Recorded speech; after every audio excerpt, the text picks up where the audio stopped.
Hello மக்களே, welcome to Nisha's kitchen. எங்கள் video உங்களுக்கு பிடிச்சிருந்தா லைக் பட்டனை தட்டி விடுங்க. பிடிக்கலனாலும் பரவாயில்லைங்க, கமெண்ட் பாக்ஸில் வந்து கழுவி ஊற்றிட்டாது போங்க. வந்தாரை வாழ வைக்கும் தமிழ்நாடு மாதிரி எங்களை வையிறவங்களை வரவேற்கிறது தாங்க எங்கள் சேனல்.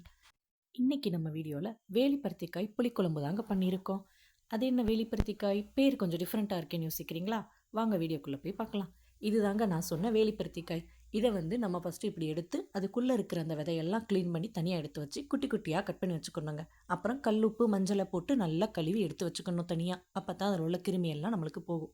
தனியாக எடுத்து வச்சதுக்கப்புறமா கொஞ்சமாக நம்ம அந்த இதெல்லாம் குட்டி குட்டியாக நறுக்கி எடுத்து தனியாக வச்சுருக்குறோம். அப்புறம் தேவையான அளவு வெங்காயம், தக்காளி, புளியெல்லாம் ஊற வச்சுக்கலாங்க. ஒரு பாத்திரத்தில் நல்லெண்ணெய் ஊற்றிக்கலாம்.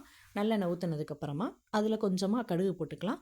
கடுகு போட்டு கடுகு பொரிஞ்சு வந்ததுக்கப்புறமா கொஞ்சம் வெந்தயம் எடுத்து போட்டுக்கலாங்க. ஏன்னா புளிக்குழம்புக்கு இந்த குழம்புக்கு வெந்தயம் போட்டால் கொஞ்சம் சுவையாக இருக்கும். அதனால் வெந்தயமும் போட்டுக்கலாம். இது ரெண்டும் நல்லா பொரிஞ்சு வந்ததுக்கப்புறம் கருவேப்பிலை உருவி போட்டுக்கலாங்க.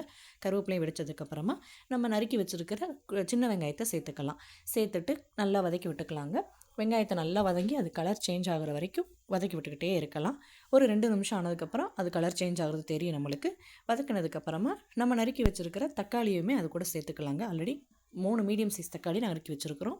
அதையும் போட்டுட்டு ரெண்டையுமே நல்லா சேர்த்து மிக்ஸ் பண்ணி விட்டுக்கலாம். இப்படி நல்லா வதக்கி விட்டுக்கிட்டே இருந்தோம் அப்படின்னா அது கொஞ்சம் கலர் சேஞ்ச் ஆகிடும்.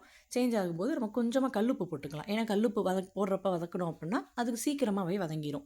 அது ஒரு பக்கம் வதங்கிக்கிட்டு இருக்கட்டும். இன்னொரு பக்கம் ஒரு பாத்திரம் வச்சு அதில் கொஞ்சமாக எண்ணெய் ஊற்றி நம்ம குட்டி குட்டியாக நறுக்கி வச்சுருக்கிற இந்த வேலிப்பருத்திக்காயை எடுத்து நல்லா வதக்கி எடுத்துக்கலாங்க.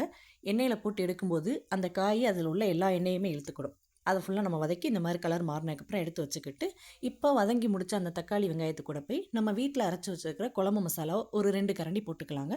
கூடவே மங்களகரமாக 1 ஸ்பூன் மஞ்சளையும் சேர்த்துக்கலாம். அது கூட கொஞ்சமாக விளக்கெண்ணெய் சேர்த்துக்கிட்டிங்கன்னா குழம்பு கொஞ்சம் ருசியாக வருங்க.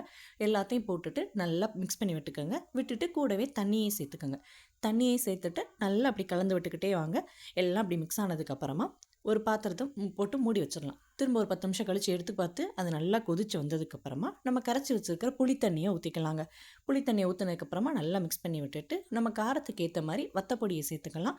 சேர்த்துட்டு அதையும் நல்லா கிளறி விட்டுட்டு திரும்பவும் மூடி போட்டு கொஞ்சம் நேரம் மூடி வச்சிடலாம். ஒரு 10 நிமிஷம் கிட்ட அந்த மாதிரி மூடி வச்சுட்டோம் அப்படின்னா அந்த எல்லாம் புளித்தண்ணி வத்தப்பொடி எல்லாமே சேர்ந்து மிக்ஸ் ஆனதுக்கப்புறமா இப்போ நம்ம நறுக்கி அந்த வதக்கி எடுத்து வச்சுருக்க வேலிப்பருத்திக்காயை அதில் சேர்த்துக்கலாங்க.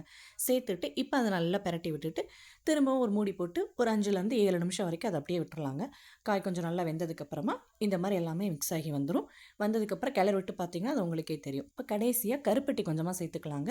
ஏன்னா இந்த குழம்புல கருப்பட்டி கொஞ்சம் சேர்த்தோம்னா அது இன்னும் கொஞ்சம் சுவையை கூட தரும். அதனால் கருப்பட்டியும் சேர்த்து கொடுத்துக்கலாம். முடிச்சு எல்லாத்தையும் கிளறி விட்டுட்டு லாஸ்ட்டு எடுத்து சாப்பிட்டு பாருங்கள். கண்டிப்பாக டேஸ்ட்டாக இருக்கும். சாப்பிட்டு பார்த்து எப்படி இருக்குன்னு